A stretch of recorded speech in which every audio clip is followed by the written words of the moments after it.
Hello everyone, glad to have you back.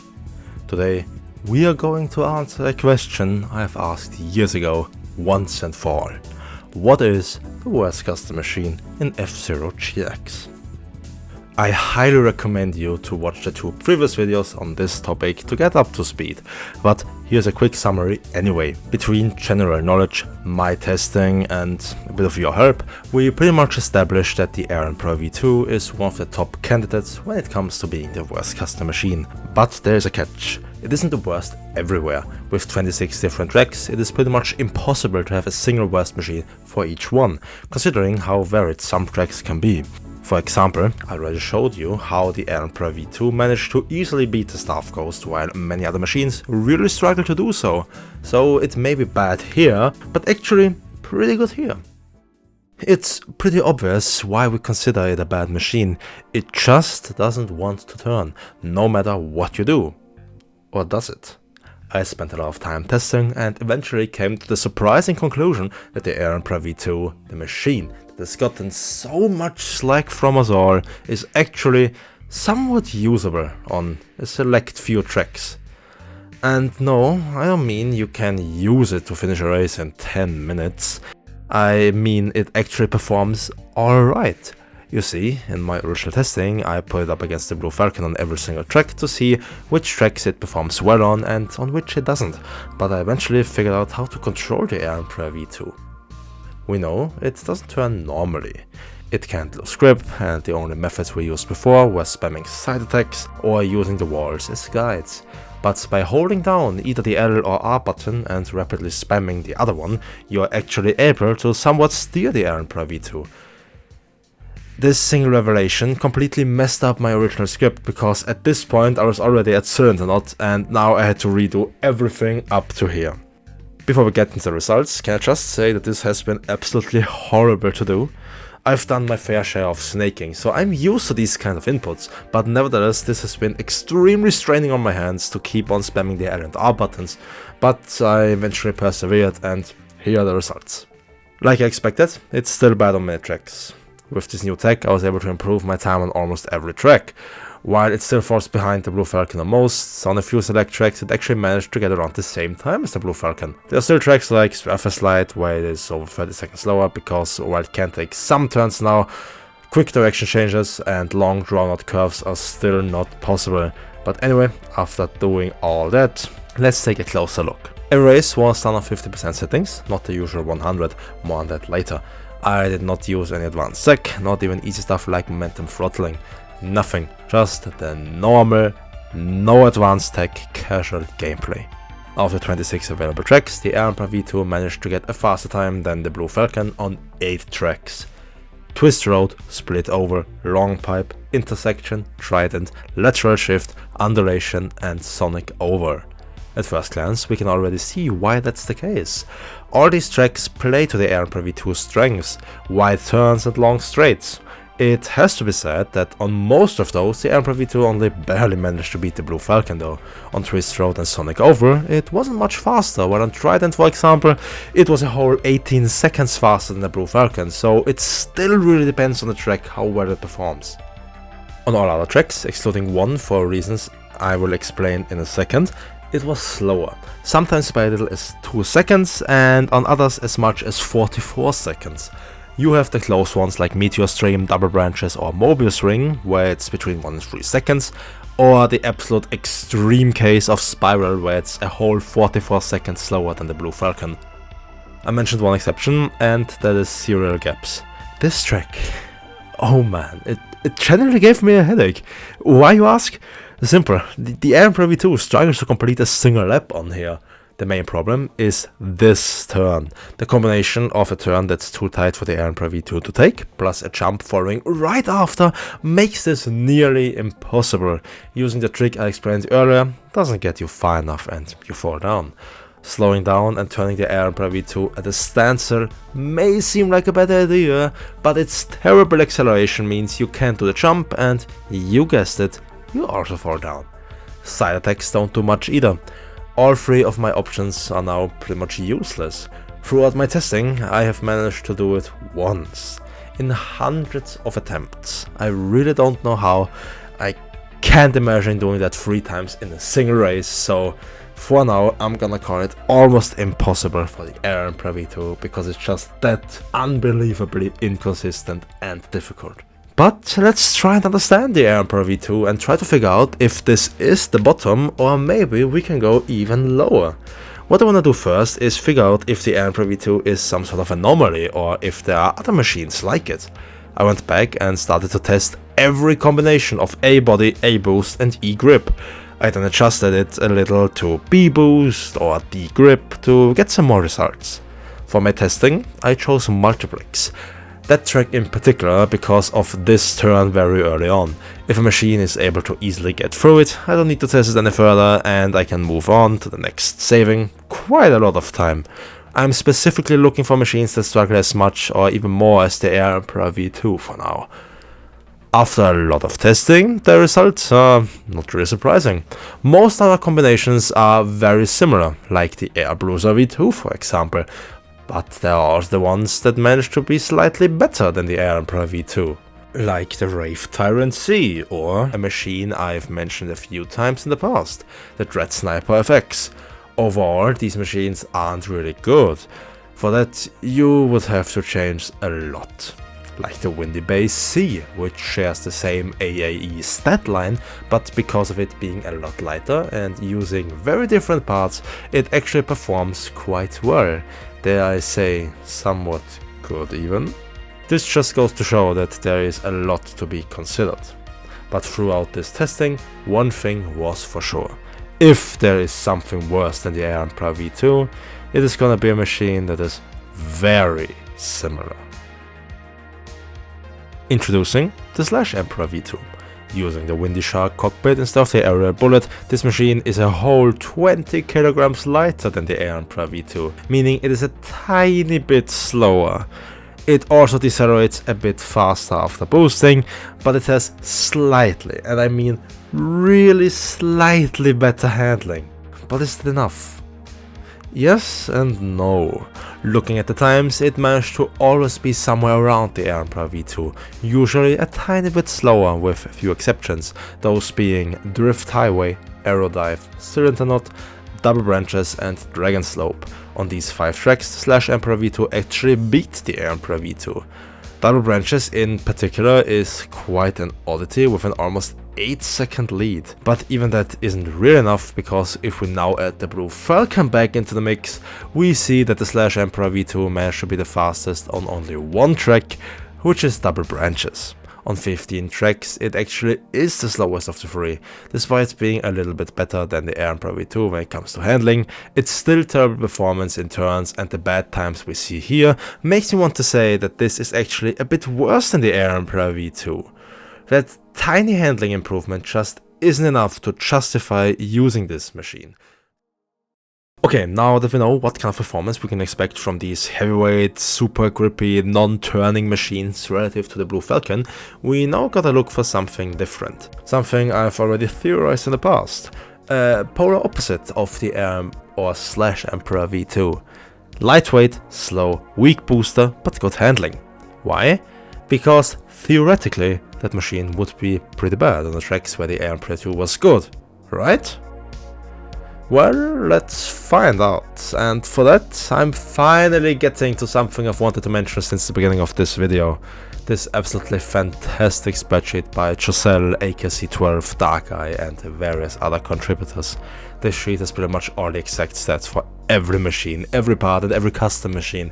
This goes into so much detail, I would be sitting here for days trying to get through it all. If you really want to go through it, it's linked in the description for you, so go and check it out if you're into that kind of stuff. The stats we gotta focus on for now are top speed, boost strength and boost duration. Thankfully, all machines with the lowest speed stat also share the same very low boost strength and duration stats. These aren't the lowest, only the second lowest, but the difference is so minor that it doesn't matter for now. Anyway, we can just pick any of those machines, right? No. You see, here are 2 different machines. Both share the exact same top speed, boost strength and boost duration stats, but the one on the left is faster. Why?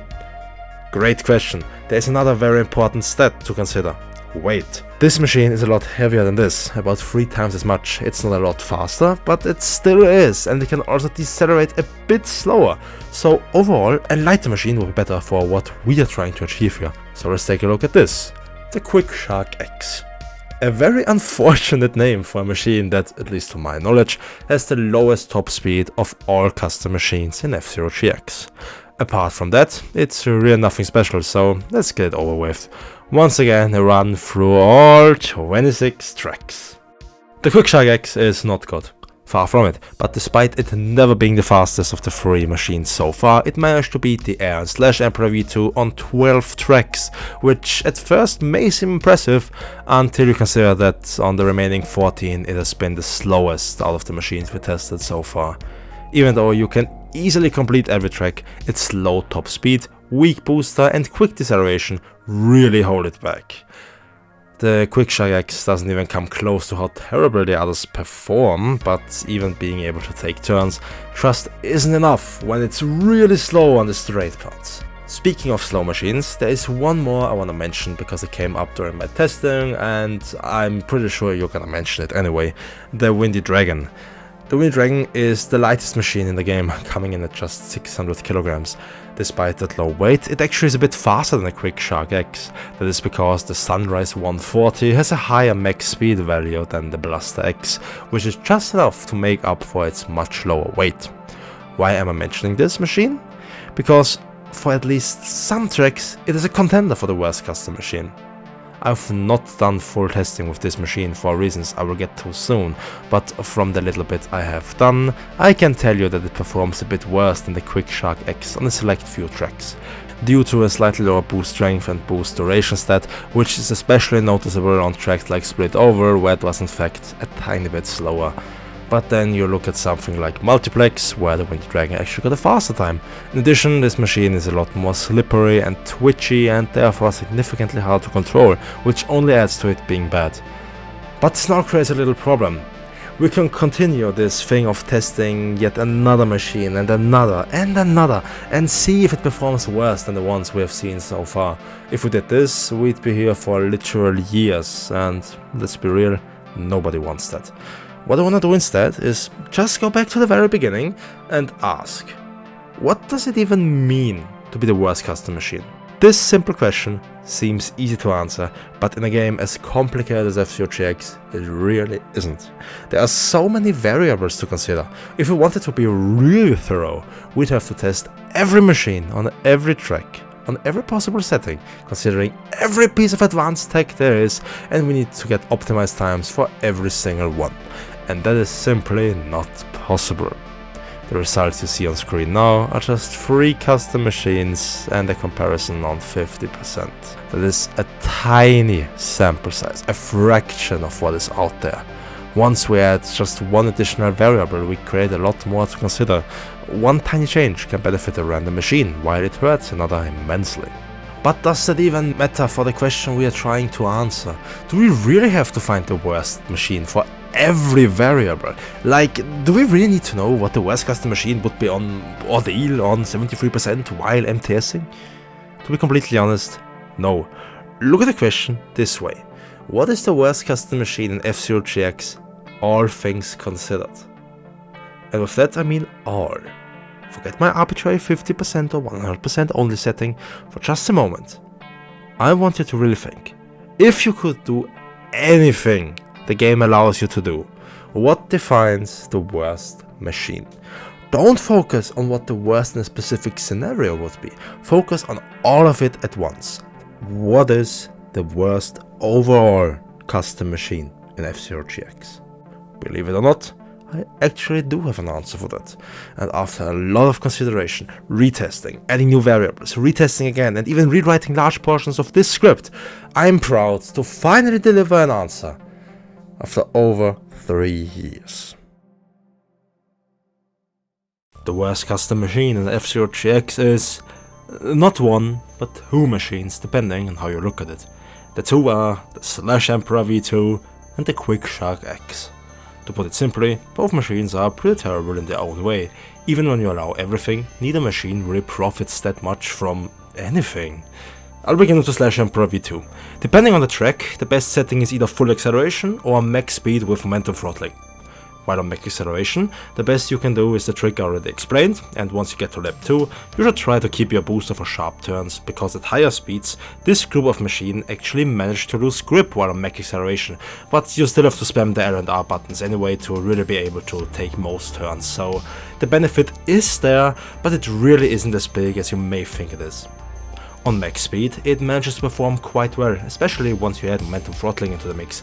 On a few tracks, it really benefits from that, but on most others, you actually make this machine worse. Because it is set to max speed, its grip is increased, making it even harder to take turns. The Slash Emperor V2 and the other machines from this group all managed to not be terrible on these few tracks, and that's the reason why I'm now gonna swap over to the Quick Shark X. Like the Slash Emperor V2, I already talked about it. It really plays more like an average machine, but its super turbo performance really holds it back. On max acceleration, it benefits very little from snaking. It doesn't go above 1400 to 1500 km per hour, and the moment you lose your rhythm or you make a mistake, all that speed is gone instantly. But it has to be said that it actually performs okay-ish by doing that. It is faster than many other machines, as long as they don't use snaking or anything else really. On max speed it can actually MTS, but because it has such a low top speed, weak booster and weighs pretty much nothing, it loses all the speed it gained within the blink of an eye. Yes, it's certainly faster and steers a bit better on max speed, but even then its performance is terrible. It is still extremely slow, and even when you try to help with momentum throttling, it loses that speed too quick anyway. These two machines are, in my opinion, the absolute worst you could pick, even when you try to help them as much as you can. On these tracks, the Slash Emperor V2 is the worst, while on these, the Quick Shark X takes that title. I already said in the past that it is pretty much impossible to find a single worst custom machine, and it seems that is true. Maybe with some extremely optimized testing we could get a 100% accurate, definitive answer, but for now I am very confident in saying that these two machines are the worst custom machines in F-Zero GX.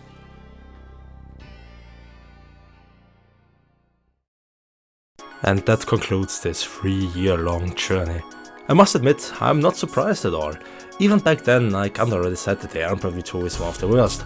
But hey, now we have the Slash Emperor V2 and the Quick Shark X. At this point, I'm done with this project. It's been quite a long time and I'm personally satisfied with this result. I'm pretty confident in saying that these two are pretty much the two worst. Maybe with some extensive testing and a lot more time, we can find like one or two that are even worse, but I highly doubt that. Anyway, this video took a long time to make. You most likely won't even see half of the work that went into this, from testing many different machines, trying to really optimize every possible candidate, trying to understand this whole stat spreadsheet, and just so much to record. It was really a big project that I hope at least some of you enjoyed. I certainly did. It may have gotten real repetitive to use so many similar machines on the same few tracks for hours upon hours, but in the end, I'm satisfied with this result. I plan to have this video released shortly before the official release date of the Switch 2, mainly because the GameCube is joining Nintendo Switch Online, which also adds GX to the Switch. Let's hope all goes well and there are no issues like input lag or whatever. I'm surely gonna give it a go if I get my hands on the Switch 2, and I'll tell you all about it. Until then, I really gotta thank you for watching and sticking around, even though my schedule is not really a schedule, but just random uploads whenever I have the time. We also crossed 1000 subscribers between this and the last video, so thank you a lot for that milestone. It might not be a lot in the big internet, but considering this is a pretty niche topic, I couldn't be happier. But this is all going on for way too long anyway, so I won't keep you here any longer. I'll see you all next time, whenever that shall be. Until then, have a good one. Bye.